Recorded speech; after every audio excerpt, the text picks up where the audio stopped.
오늘 지난 시간에 이어서 언약궤의 구속사적 교훈 두 번째 말씀 전하도록 하겠습니다.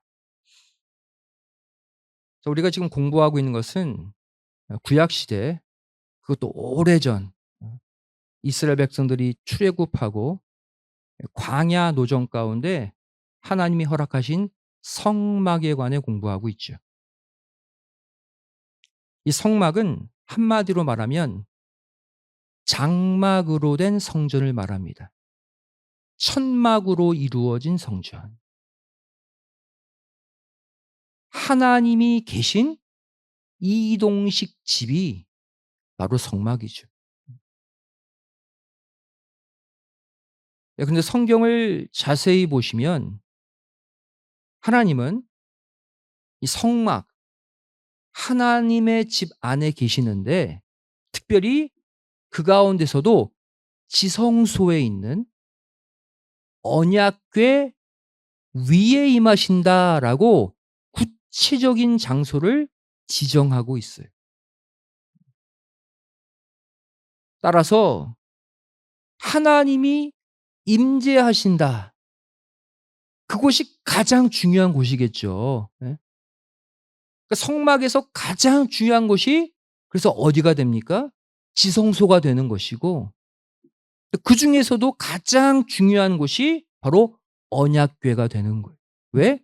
하나님이 언약궤 위에서만 임한다고 말씀하셨기 때문에. 성경을 보시면 출애굽기 25장 22절에 내가 거기서 너와 만나겠다 지정해 놓으셨어요. 거기가 어디냐? 속죄소 위다. 속죄소는 한마디로 법궤 뚜껑을 말해요. 거기에 임해서 너희에게 말하겠다. 또 출애굽기 30장 6절 말씀 보시면 그 속죄소 법궤 뚜껑은 내가 너와 만날 곳이다. 딱 거기서만 만나신대요. 그러니까 성막 가운데 가장 중요한 곳은 언약궤가 되는 것이죠. 또 민수기 7장 89절 말씀 보시면 모세가 회막에 들어가서 성막에 들어가서 여호와께 말씀하려고 할 때에 증거궤 위, 즉 속죄소 위 두 그룹 사이에서 하나님이 먼저 말씀하셨다 그랬어요. 하나님이 임재하시는 곳도 언약궤, 하나님이 말씀하시는 곳도 언약궤 위에서라는. 그래서 우리가 지난 시간에 이 중요한 언약궤 안에는 또 중요한 세 가지 성물이 있다고 말씀드렸죠. 이 언약궤 안에 있는 세 가지 성물은 1차적으로는 예수님의 성품을 다양하게 보여주고 있고 더 나아가서 그 예수님을 영접한 성도들이 갖추어야 할 신앙의 내용들을 또한 보여주고 있어요. 결국 우리 안에 회복되어져야 될 신앙의 성품이 언약궤 안에 세 가지 성물을 통해 보여진다는 거예요. 오늘 특별히 그러한 관점에서 예수님의 성품을 가리키고 또 우리가 회복돼야 될 우리의 성품이 무엇인지 이러한 관점에서 이 언약궤를 다시 살펴보도록 하겠습니다. 첫 번째 가장 중요한 내용이 십계명이 적힌 두 돌판이죠. 두 돌판. 근데 여기서 우리가 주목해야 될 것은 돌판이 한 개가 아니라 두 개가 있다는 거예요. 십계명이 적힌 돌판이다 그랬죠. 그런데 성경 문맥을 잘 보시면요. 이 두 개의 돌판에 십계명을 나누어 적은 것이 아닙니다. 예를 들면 1계명부터 5계명까지는 첫째 돌판, 6계명부터 10계명까지는 두 번째 돌판에 나누어 적은 것이 아니라 각각의 돌판 앞뒤에 십계명을 각각 새겼다는 사실이에요. 이해되십니까? 다시 말하면 똑같은 십계명이 적힌 돌판이 똑같은 게 두 개가 있는 거예요. 그렇다면 이유가 있겠죠. 십계명이 적힌 돌판 하나만 넣어도 되는데 십계명이 각각 적힌 돌판을 왜 두 개를 집어넣게 하셨을까? 그것은 바로 이 두 돌판은요, 하나님과 인간 사이에 맺은 계약 문서의 역할을 하기 때문이에요. 계약 문서. 여러분 사업 직장 다니다 보면 계약할 때 있잖아요, 계약.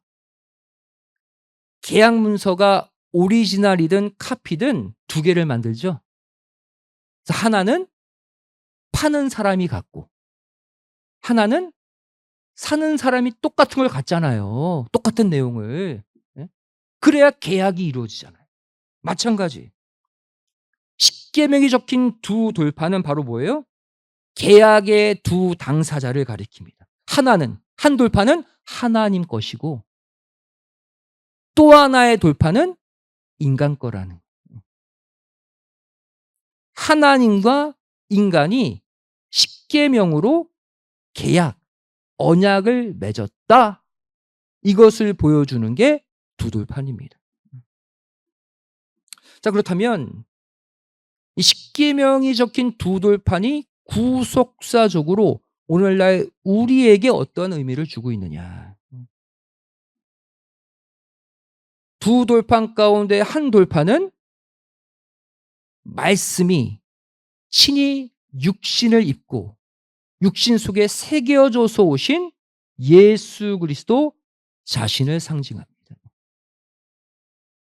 즉 하나님 편의 돌판이 예수라는 돌판이라면 다른 돌판 하나는요, 바로 말씀 자체이신 예수님을 영접한 성도들 자신을 가리켜. 이것은 인간 편의 돌판이죠. 하나님과 인간이 맺은 언약의 문서 두 개가 두 돌판이. 하나는 예수님이라는 돌판, 하나는 우리 성도 자신 안에 새겨진 돌판. 그래서 하나님 편의 돌판 예수님을 성경은 이렇게 표현하고 있습니다. 요한복음 1장 14절 말씀을 보시면 말씀이 육신이 되어 우리 가운데 거하심에 그랬죠. 예수 그리스도를 가리킵니다.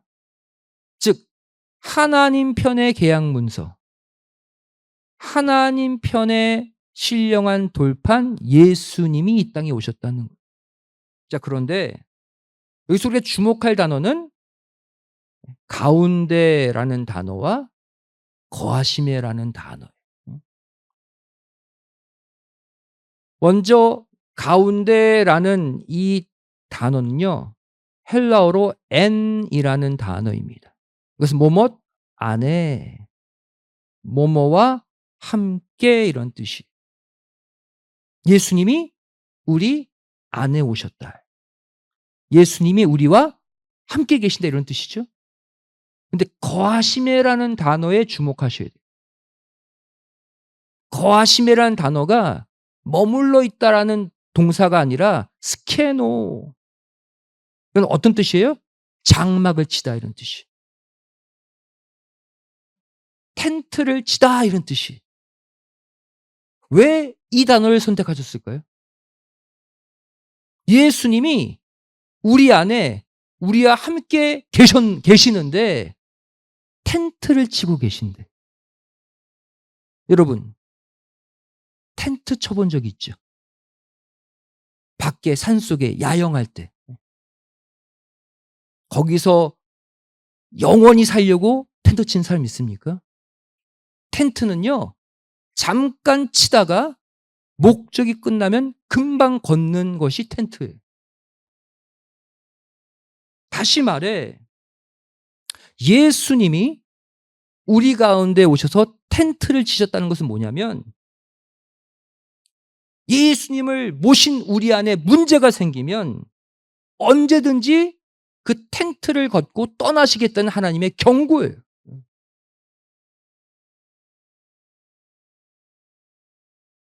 어떤 성도들은 이렇습니다. 예수님을 구주로 영접했어요. 야, 나 이제 천국 무조건 가. 예수님을 마음에 딱 모셔놓고 나서 마음껏 세상에 나가서 죄 짓습니다. 욕심부립니다. 하나님 뜻과 어긋나게 삽니다. 그러면 예수님은요, 즉시 그 사람 안에서 텐트를 걷고 떠나신다는, 바로 이 진리를 보여주기 위해 예수님이 우리 안에 거하신다라는 동사를 스케노, 텐트 치신다라고 표현한 거예요. 편하게 하나님 무시하고 살지 말라는 거예요. 그렇다면 어떻게 해야 말씀의 돌판 자체이신 하나님의 계약 문서로 오신 예수님이 우리 안에서 떠나지 않고 항상 계시게 할 수 있을까? 그 비결을 사도 바울은 고린도후서 3장 3절에 기록하고 있습니다. 너희는 어떠한 존재다? 우리로 말미암아 나타난 그리스도의 편지들이다. 그런데 종이에 글로 새겨진 편지가 아니라 너희 마음, 육의 신비에 깊이 새겨진 편지들이 되어라 그랬어요. 무슨 말입니까? 하나님의 말씀을, 예수님의 말씀을 우리의 마음판, 육의 신비에 깊게 새겨버리면 돼요. 예수님이 온 인류에게 보내시는 러브레터들이 되면 되는 거예요. 내가 가는 곳마다 내 욕심, 내 생각을 증거하는 것이 아니라 예수님의 마음, 하나님의 마음, 구원의 복음 전하는 자들. 그렇게 되면 절대 예수님은 그 안에서 떠나지 않으심을 믿으시기 바랍니다. 왜? 요한복음 1장 14절 읽었잖아요. 예수님 자신이 말씀이기 때문이에요. 말씀을 새기면 예수님이 새겨지는 거예요. 예수님이 떠날 수가 없는 거예요. 그래서 하박국 2장 2절 말씀 보시면 너는 이 묵시, 이 말씀을 기록하되 판에 명백히 새겨라. 달려가면서도 읽을 수 있게 하라 그랬어요. 여러분, 보이는 판에 글씨를 새겨서 달려가면서 읽을 수 있습니까? 못해요. 돌부리에 딱 걸려 넘어져요. 판만 보고 달려다가는. 뭘 가리켜요? 우리의 마음판을 가리킵니다. 마음판에 묵시의 말씀을 새겨 놓으면 내가 달려가면서도 장애물 피해가면서도 읽을 수 있어요. 우리의 마음판에 말씀을 새기라는 의미입니다. 그러면 말씀 자체이신 예수님이 텐트 걷고 떠나지 못하셔요. 성경은 마지막 때 똑같이 하나님이 우리에게 텐트를 치시는데 그 텐트가 영원히 거쳐지지 않고 늘 함께하는 텐트가 되는 역사를 기록하고 있습니다. 여기에도 스케노가 사용되어 있어요. 바로 계시록 21장 3절 4절 말씀이죠. 내가 들으니 보좌에서 큰 음성이 나서 가로되 그랬죠. 보라 하나님의 장막이 그랬죠. 텐트예요, 텐트. 하나님의 텐트가 사람들과 함께 있음에 하나님이 저희와 함께 거하시리니 그랬죠. 여기도 거하시니 이 단어가 헬라어 스케노. 즉 마지막 때도 하나님이 우리 안에 텐트를 치신대. 그런데 이 텐트는 좀 다릅니다. 4절 말씀 보시면 눈물을 다 씻어주셔요. 그리고 다시는 사망이 없고 다시는 애통하는 것이나 곡하는 것이나 아픈 것이 다시는 없다. 무슨 말입니까? 이 텐트는요 다시는 거치지 않는 텐트라는 거예요. 우리와 영원히 함께하는 스케노라는 거예요. 바로 하나님의 말씀을 마음속 깊이 모시고 살면 영원한 스케노가 마침내 우리의 삶에 펼쳐지게 됨을 믿으시기 바랍니다. 다른 거 없어요. 하나님의 언약의 말씀, 신구약 말씀을 늘 마음속 깊이 새기세요. 그리고 내 삶을 말씀 중심의 삶으로 바꾸어서 사세요. 그러면 언약의 두 돌판은 내 속에 항상 간직되게 됨을 믿으시기 바랍니다. 결국 우리가 이러한 십계명이 담긴 두 돌판이 돼야 돼. 예수님 돌판 또 내 육의 신비에 적힌 내 돌판이 함께 있는 언약궤들이 되어야 돼. 두 번째로 만나 담은 금 항아리도 이러한 관점으로 살펴보도록 하겠습니다. 성경을 자세히 보시면요. 하나님은 이 출애굽 이후 광야 노정을 시키시면서 매일 아침 내렸던 하늘 양식 만나를 보관하라고 명령하셨어요. 날마다 주시는 만나인데 일부 만나를 보관할 것을 명령하십니다. 그러면서 구체적으로 하나님은 두 종류의 만나를 보관할 것을 말씀하고 있어요. 먼저는 지성소에 보관해야 될 만나 항아리를 따로 두고 또 각 가정에서 보관해야 될 만나 항아리를 따로 구별하도록 하셨습니다. 보관해야 될 만나 항아리가 두 종류라는.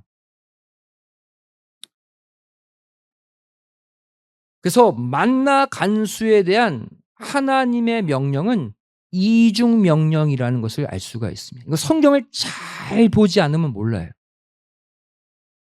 구속사 시리의 저자이신 박아론 목사님께서는 이것을 구분해서 두 종류의 만나 항아리가 분명히 존재했다는 것을 밝히셨습니다. 그중 첫 번째 만나가 출애굽기 16장 32절의 만나예요. 모세가 가로되, 여긴 대상이 불특정이죠. 누구에게 말하는지가 안 나와요. 여호와께서 이같이 명하시기를 이것을 오멜에 채워서 너희 대대 후손을 위하여 간직하라 그랬죠. 네. 항아리에 담아서 만나를 간수하라는 명령이에요. 근데 이것을 표준 세번역으로 풀어보면요 이렇게 됩니다. 너희는 이것을 한 오멜씩이 가득 담아 간수하라. 즉 한 오멜씩 가정마다 담아서 가정마다 간수하라는 명령이에요. 그리고는 후손들에게 하나님의 역사를 가르치라는 거예요. 바로 각 가정마다 보관했던 만나 항아리를 가리킵니다. 그런데 이어지는 출애굽기 16장 33절 말씀 보시면 또 아론에게 이르되 그랬죠. 대상이 이번 아론으로 바뀌어서 나옵니다. 너는 항아리를 가져다가 그 속에 만나 한 오멜을 담아. 똑같은 행위예요. 여호와 앞에 두어서 간수하라 그랬어요. 여호와 앞, 바로 지성소를 가리켜. 법궤, 언약궤 안에 놓고 간수하라는 만나예요. 이것을 표준 세번역으로 풀어보면요, 항아리 하나를 가져와서예요. 구체적으로 이건 단수입니다. 거기에 만나 한 오멜을 담아서 지성소, 언약궤 안에 놓고 간수하라는. 다른 만나 관리죠. 다시 말해 앞서 읽은 출애굽기 16장 32절의 명령은 각 가정마다 만나를 담아 보관하라는 명령이고, 33절은 성막 안에, 지성소 안에 만나를 또 보관하라는 구별된 명령이라는 것을 알 수가 있어요. 32절의 명령과 33절의 명령은 다른 명령입니다. 이것을 우리가 알 수 있는 구체적인 한 단어가 나오죠. 32절과 33절 사이에 베 아마르라는 단어예요. 베는 그리고, 아마르는 그가 말씀하셨다. 구별해 놓고 있어요. 이 말은 32절과 33절은 서로 분리된 말씀이란, 각각 다른 명령이란. 자, 그렇다면 이렇게 두 종류로 보관하라는 이 만나도 우리에게 주는 메시지가 있겠죠. 먼저 각 가정에서 보관해야 될 만나 항아리는 무엇을 가리킬까요? 만나는 오늘날의 하늘 양식 말씀을 가리키잖아요. 이것은 바로 각자의 가정, 각자의 마음 항아리에 담아 두어야 될 예수님의 말씀을 가리키고 있습니다. 각 가정마다, 각자의 마음마다 만나 담은 항아리가 있어야 된다는 거예요.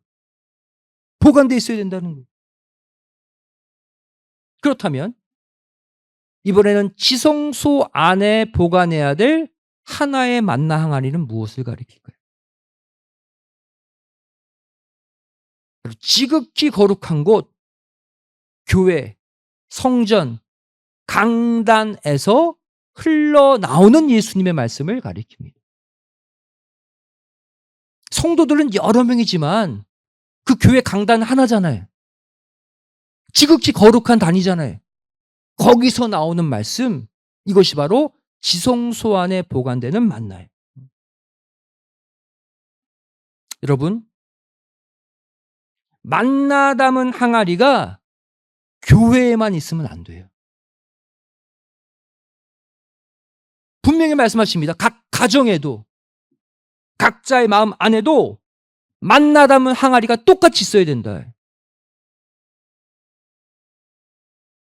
그래야 저와 여러분 모두 하나님의 신령한 언약궤들이 될 수 있다는 거예요.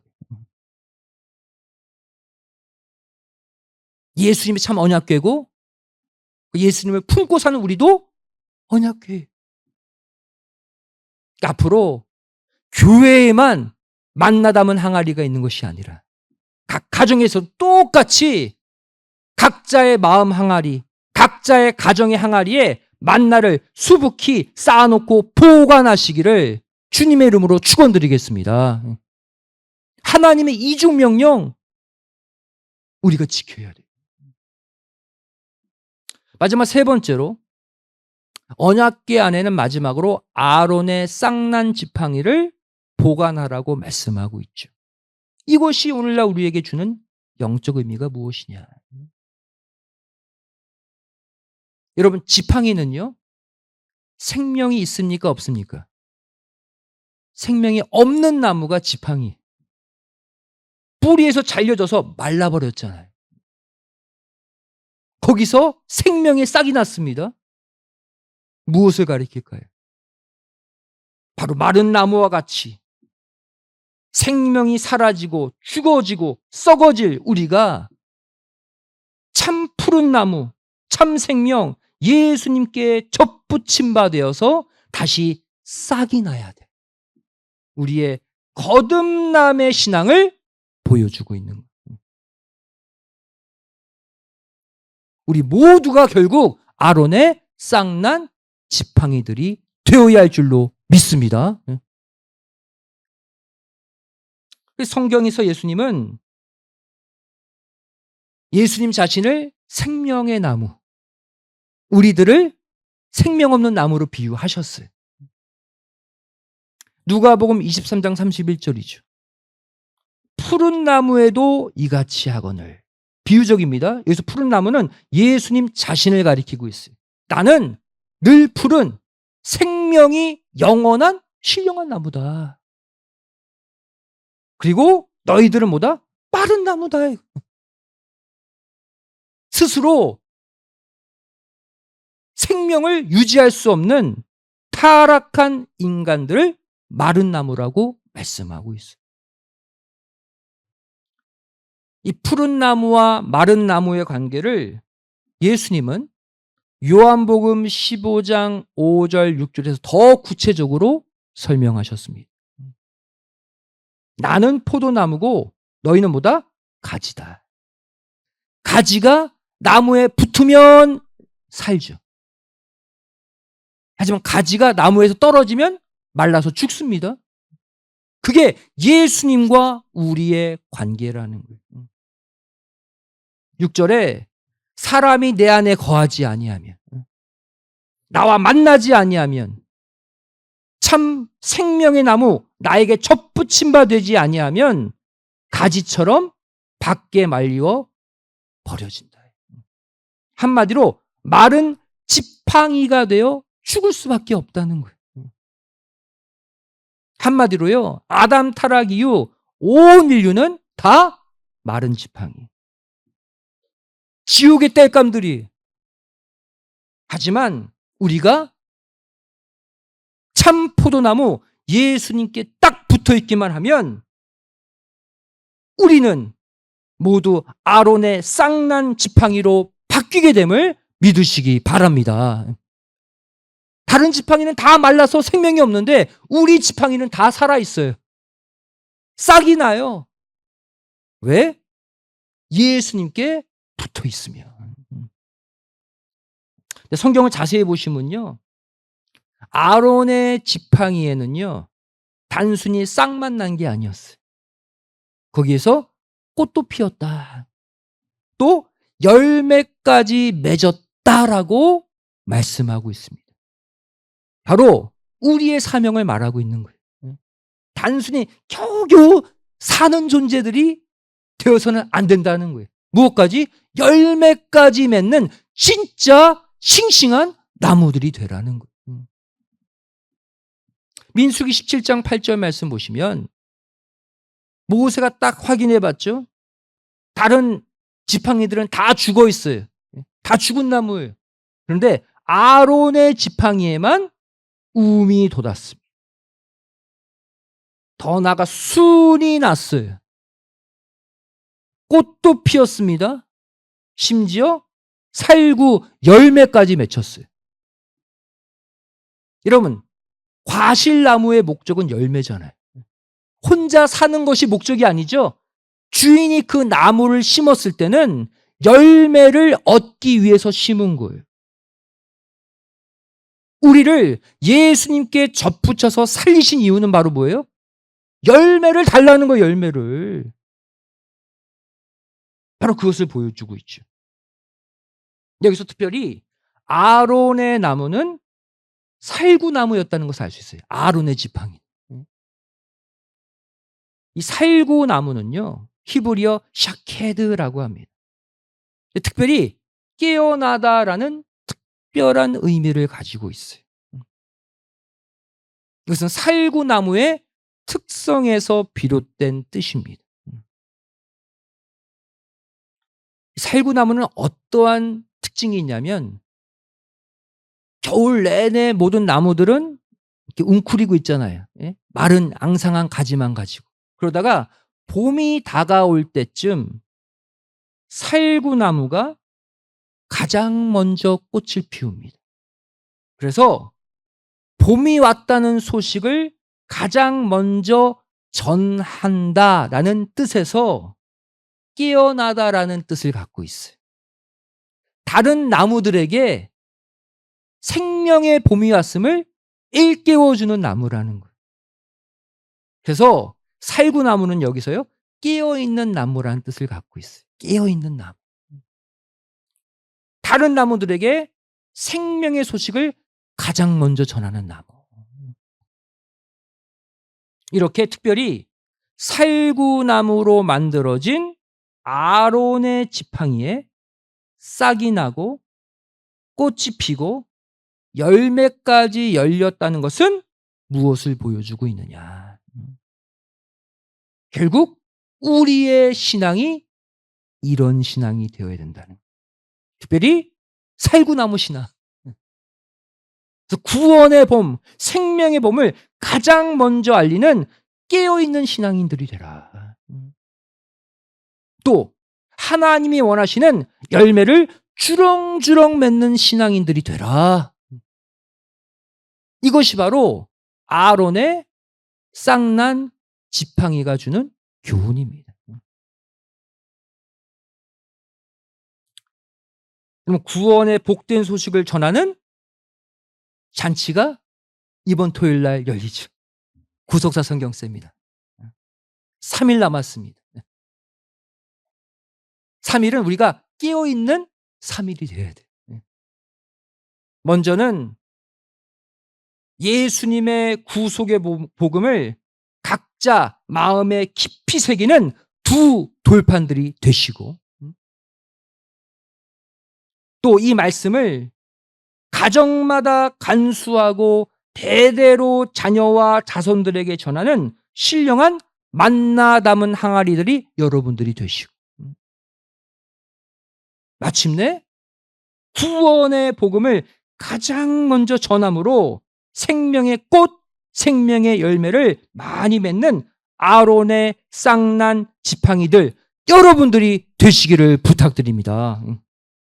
그래서 이번 토요일 바로 언약궤 축복의 역사, 많은 영혼들이 생명의 열매로 거두어지는 생명 대잔치가 이번 토요일의 잔치가 되시기를 주님의 이름으로 간절히 축원드리겠습니다. 기도하시겠습니다.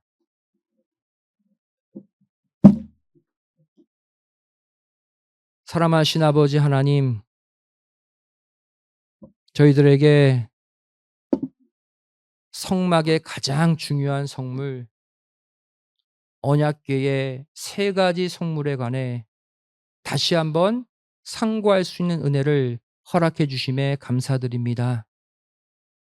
저희를 예수님이라는 언약의 돌판을 마음에 품고 예수님이 전하신 말씀을 내 마음 신비에 똑같이 새기는 돌판들이 되어서 결국 나 하나하나가 언약의 두 돌판을 품고 사는 존재들 되게 하여 주시옵소서.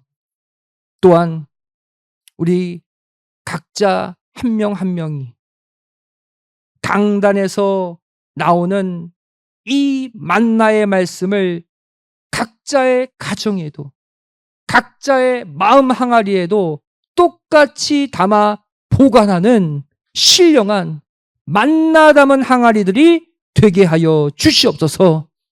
또한 우리의 삶이 지금까지 생명 없는 마른 지팡이의 삶이었다면 이제 푸른 나무 예수님을 영접해서 우리의 삶에, 우리의 가정에, 우리의 자녀가 생명의 싹이 나고 생명의 꽃이 피고 하나님이 원하시는 생명의 열매까지 맺는 정말 아름다운 삶을 살게 하여 주시옵소서.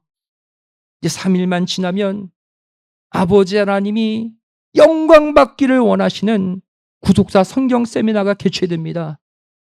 이 말씀을 허락하신 아버지 하나님이 이 행사를 통해 큰 영광 받으시고 많은 영혼들이 이 말씀을 영접하여 순이 나고 꽃이 피고 열매를 맺는 아론의 쌍난 지팡이들이 많이 탄생하는 세미나가 되게 하여 주시옵소서.